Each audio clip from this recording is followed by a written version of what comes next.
It's vitally important to recognize and reward the most important outcomes. A shared purpose is a great long-term motivator. When a team is mature enough, has grit, and has each other's back, adversity is a speed bump.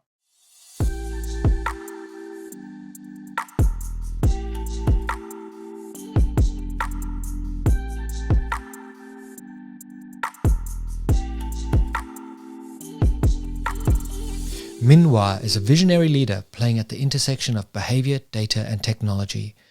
As the Chief People Officer for a private equity tech firm, Minh brings a wealth of experience from industry giants like Stanley Black and Decker, Amazon Web Services, and JP Morgan.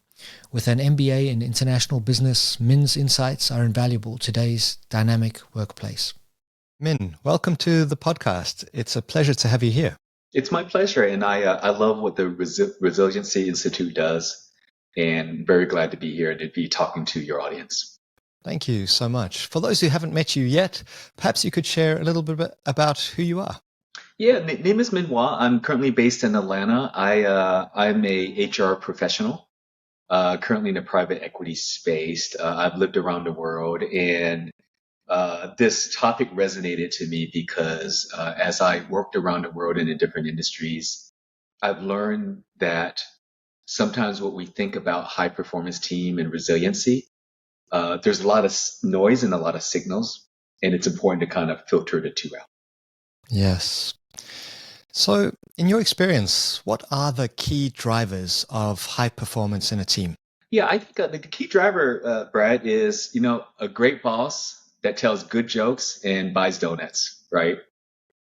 More seriously, I think the first driver, it's not very sexy, but it's super important. It's having the right skills paired with enough energy.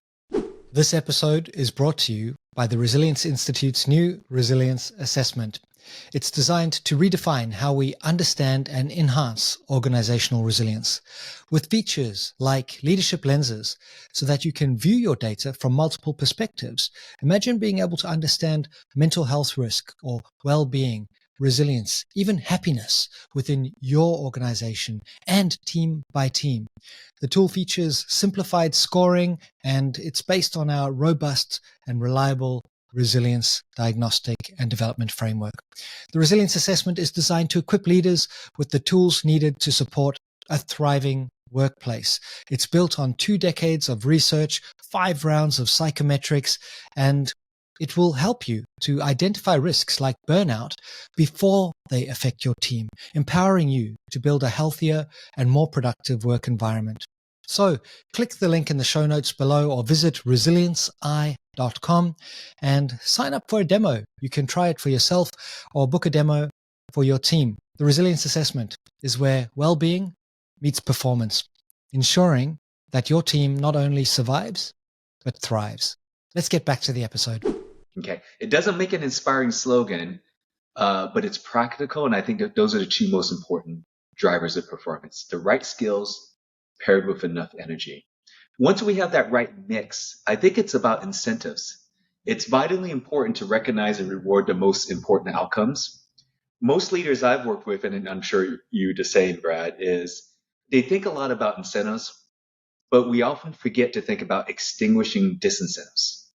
For example, are there signals, cues, or rewards out there that distract from what you want to happen? The actual creation of new incentives is actually a small part of incentives. It's making sure there's not distracting cues or signals, right? So I think that's the third driver. Another one is shared purpose. I don't list it as number 1 because incentives are great short-term motivators. A shared purpose is a great long-term motivator. Most leaders get that. Where I think CEOs and CHROs can do better is not falling in love with their company's hype. Okay. A mission statement does not create a mission. It's important for a CEO or team leader to look for evidence of that shared purpose. It may or may not exist, right? So we've got to get the right skills with enough energy. You've got to have incentives in place, extinguish the disincentives, make sure there's a shared purpose. And then I think finally, it's about space and time, Brad. Is the team collaborating in the right spaces, physical or virtual? Does the team have a compatible sense of time? So, for example, we've all been on many teams. Too much excess urgency tends to wear on a team over time. So, if you've got a team of 10 and two people are always go, go, go, those two people become annoying. If you have a management team that is incessantly go, go, go, there's a lot of wasted energy, and at some point, people stop responding with energy. On the other hand, if you need to go, go, go, and just a small percentage of the team does not have a sense of urgency, that slows down the entire cadence of the team. So that space time is super important. You mentioned extinguishing disincentives. What might be an example of a disincentive? Yeah, it's the classic example is you're the CEO, Brad, and you just decided, for us to be successful in the long term, we've got to launch new products, and we got to really think about the margins and not just revenue. But if your salespeople are paid on revenue, and your business unit leaders, your P&L leaders are really paid on revenue to top line, then that's a disincentive. You can create with your HR person, a new product introduction bonus. But if I'm still being paid largely by something else, that's what's going to drive my behavior. So that's an example of a disincentive. Makes sense. What is said to be a key driver of high-performing teams, but you haven't really seen that pan out in the real world? I think in the Western world, we tend to default to a single strong leader as a solution. Mhm. So in times of crisis, a single strong leader is needed. The rest of the time, which hopefully is not most of the time, it's not really necessary. I'm not saying leadership isn't important, Brad. I'm saying that when I think about effect size, the opinion leaders, the micro influencers on the team, they're just as important as the informal boss for a high performing team. So we tend to, in the Western world especially, index too much to a single strong leader. And a micro influencer within the team might be someone who is positively engaged, who is a connector, has that type of personality profile, or is just highly talented in their field. Absolutely, absolutely. That peer to peer signal on a lot of teams, and I think your audience will resonate, is just as important as the signals that come from the top leader. Because in today's world, we're a little bit skeptical of what comes down from the top. Mm. So that peer-to-peer leader, you see this in brand marketing already. Micro-influencers are the thing now, right? Yes. We're seeing this in the corporate world as well. I've definitely seen that with organizations where we've worked with a team and everybody looks to one person on the team to see how they'll react or respond to a challenge or an opportunity in order to shape the group response. And it's not the leader, it's someone that they all trust. Absolutely, absolutely. It's Very, it's that fast follower that usually starts the tipping point, right? yes. How can a high performing team navigate setbacks and adversity? There's lots of tips out there. I'd say it's really about who you have on the team. When stuff hits the fan, Brad, do I have the maturity to not panic and act out? Because if I do, then it's contagious and there's a tailspin. Do I have the grit to grind through it and say, hey, listen, this is a speed bump, keep going? And can I say to you and everyone else on the team, Brad, I got your back. It's okay. When a team is mature enough, has grit, and has each other's back, adversity is a speed bump. When maturity, grit, or that psychological safety is missing, a little adversity is a bit of drama. And that can be really tough. And you see sports teams, and this is perhaps where the workplace can learn from high performance sports. They know not to sweat that little bit of adversity. They know to reset, return to your position, give each other a pat on the back, and let's continue because everyone's watching. I think that's a great example. Think about it. When your team is behind, and it's late in the game, the fans panic more than the players, at least the players of a championship team. That's Yes. grit. The players on a championship team won't blame that other player that just missed a shot. That's I got your back, right? Mm. So I think it's a great example. We see that in sports all the time. Mm. You have a contrarian view on time off. Perhaps you could tell us about it. Yeah, so I about 25 years ago, I worked at a company called GE. An executive proudly announced that he would not send out emails during the weekend. He said, I'm going to write emails and I'm going to put them in the draft box and I'm not going to send it out because I don't want you to feel pressured that you have to check your email at work on the weekend. What do you think about that, Brad? I suppose what the leader models sets the tone for how others behave. So if the leader is sending emails on a Saturday night, everyone else feels there's some level of expectation to reply. That is true. Mm. But there are two problems with that. So everything you said is true. There's two problems, and then I'd offer an alternative way of doing it. But the first is in free market competition, Mr. Market doesn't care about neatly organized work-life balance. Okay, the speed of business doesn't understand weekends. The reality, Brad, is that sometimes I have to work weekends and sometimes I have to work a 16-hour day. But the key word is sometimes, and the key psychological safety is that I'm empowered to get it done on my own rhythm. Yeah. I noticed, Brad, you're doing this podcast and it's Saturday morning on in New Zealand time. Mm. And I'm sure you've made your choices and you're free to have done this on a Monday or a Friday, right?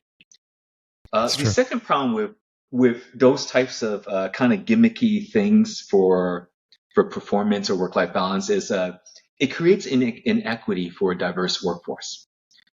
So, for example, Brad, you're my executive at a tech company, and let's say you're based in San Francisco. You decide out of the goodness of your heart you will only communicate Monday through Friday for all the reasons you just said. But what if I don't live in a country dominated by a Gregorian calendar? My workday is Sunday through Thursday. Suddenly, Greg, you as my executive, your attempt to improve my work-life balance actually made it worse. You've decreased 20% of my access to you or the information you would provide, and I've got to compress it more in 4 days. Okay. Another example, more common example for those of us in Western countries is parents that may prefer to work constrained hours during the week and might want to catch up on emails and information on a Sunday. Yeah. So just so no one misunderstands me and I'm not trolled on social media later, I think it's absolutely important to have work-life harmony. I think people should protect their time off. What I'm saying is let's stop assuming we live in a homogenous world where my conception of work-life balance is the same as your conception. That takes away from the overall work-life harmony and diminishes performance. That also sets a bit of a tone that I'm going to coddle you and we're never going to work weekend, which in a high-performing team in a competitive industry may not be possible, right? I would rather the leader say, guys, we're all adults. If you're with your spouse or your kids, don't turn that phone off, disable that app. But don't expect the entire team to not work in your box, to work or not work in your box. I think let's treat everyone as adults and empower them to turn that app off. I fully agree. And having spent some time running workshops in the Middle East earlier this year, I realized, this is why I receive emails on a Sunday morning, because it's Monday and it's quiet on Fridays for exactly that reason. It makes so much sense to play to your strengths, accept other people's rhythms, and as long as we're all performing, it doesn't actually matter. You don't have to prescribe how people spend their free time. Absolutely. And those gimmicks make us complacent on what true work-life harmony is. Yes. I love that idea of work-life harmony. It's a nicer way of, it's better than work-life balance. Harmony implies that you're actually thriving. Yes, absolutely. And take it from the nursing industry. Some people love 4 12-hour days and 3 days off. We're just not, we're not in a homogenous society. So, And the research into flow state, for example, suggests that a professional in flow is 500% more productive. So perhaps for one person, they would like to work 20 hours per day for 3 days, yes. extreme productivity, and relax and enjoy their lives. I guess it's time to really accept that people have different preferences and strengths. Very important. Absolutely. I used to work at AWS. Some of our best software engineers roll in at 11 a.m. They might roll back out at 3 p.m. for that happy hour. But when they hit that flow, they're working all night with energy drinks. And if we truly care about outcomes and output, we should be comfortable with that. You are heavily involved in the AI space right now. What are your thoughts on artificial intelligence and high performance teams? There's a lot of discussion about AI right now. Let me try to, within the relative to the world of performance, let me try to separate fact from fiction and just give your audience a little summary here. I'll start with the long-term promise of artificial intelligence is real. It has the potential to help us cure disease, customize medicine, help people reach their potential, help teams perform at levels they cannot today, and even help us search for extraterrestrial life. The long-term promise of artificial intelligence is real. Okay? The danger is real as well, but overblown in the short term. Homo silicus will not enslave Homo sapiens in our lifetime, yours and mine. Maybe in our grandchildren. AI eliminating jobs at a high percentage relative to the labor market is also something that won't happen anytime soon, at least not in the next 5 years. Jobs are essentially a bundle of tasks wrapped in a social construct. There are multiple studies that have measured what generative AI can and cannot do as of now. If you or any of your listeners want a copy, happy to share those studies. More likely, AI will help us with being more productive, producing better results. Think of AI as augmenting a team's capabilities rather than replacing a lot of people in the short term.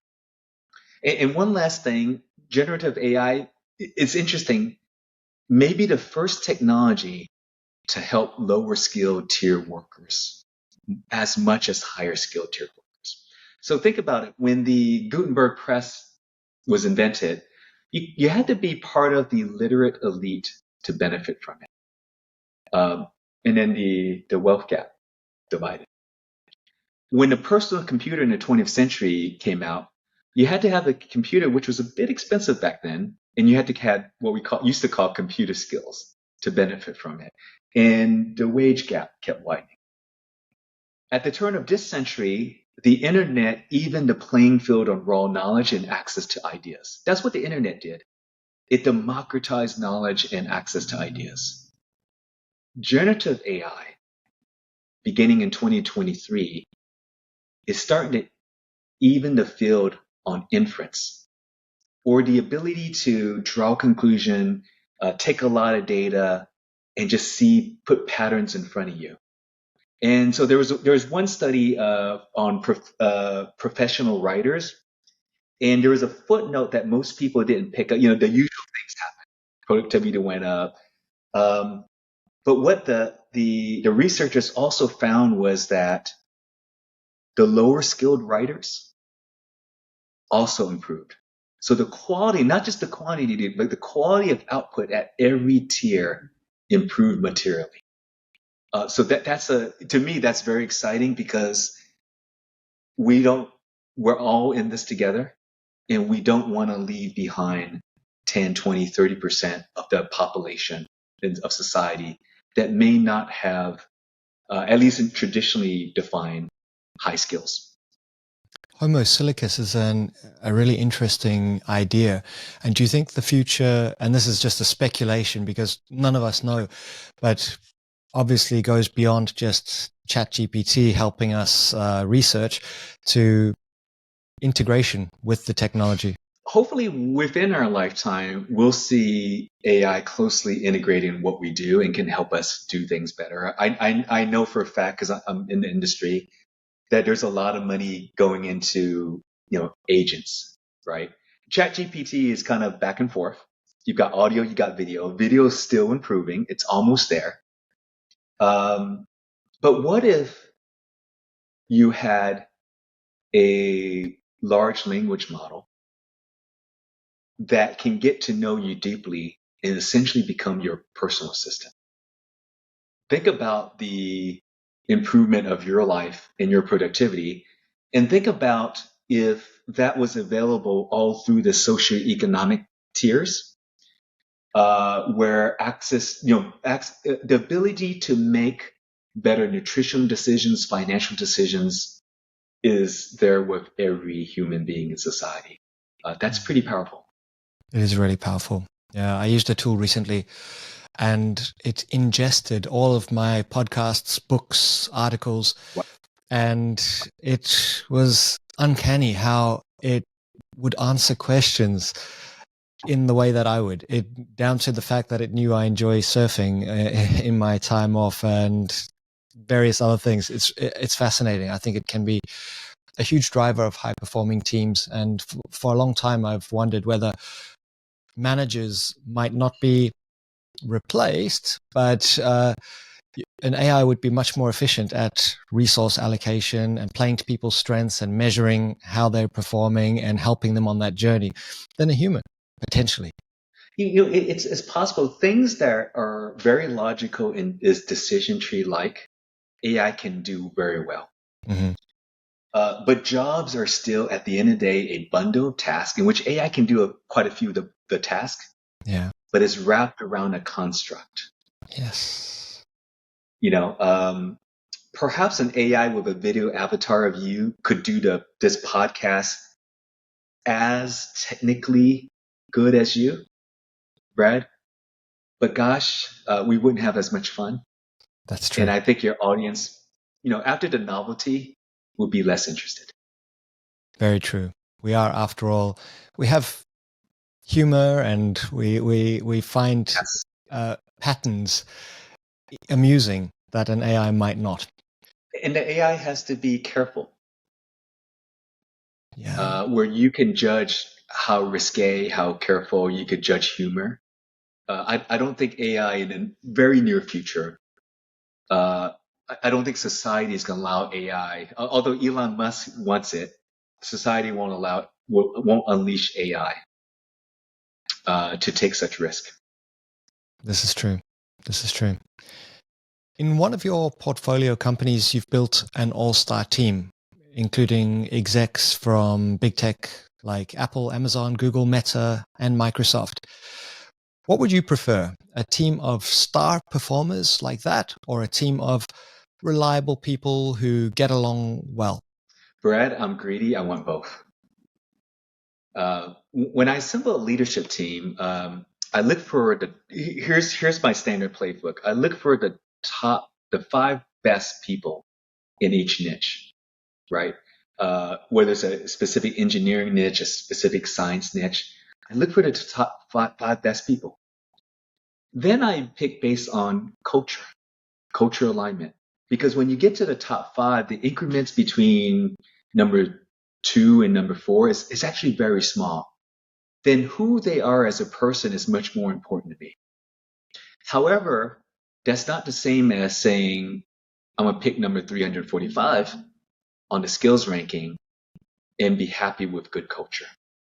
Okay. And that's also not implicitly saying culture is more important than anything else. Culture is super important. My teams want to win.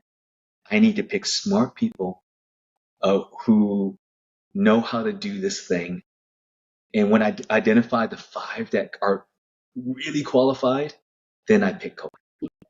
It's not, it doesn't serve as a good slogan, but it's been true in my lived experience. Purpose or financial reward? What's more important for motivating those top performers? Great question. Here's the inconvenient truth. No one works for free. Yeah. There are people called volunteers, but even charity organizations don't like to have a lot of volunteers. So I'm just going to say no one works for free. Here's another inconvenient truth. It takes about 3 days for a pay raise to be taken for granted. I've seen it live. I see it live every year. So you need both. In the very short term, money is a more consistent motivator in the short term.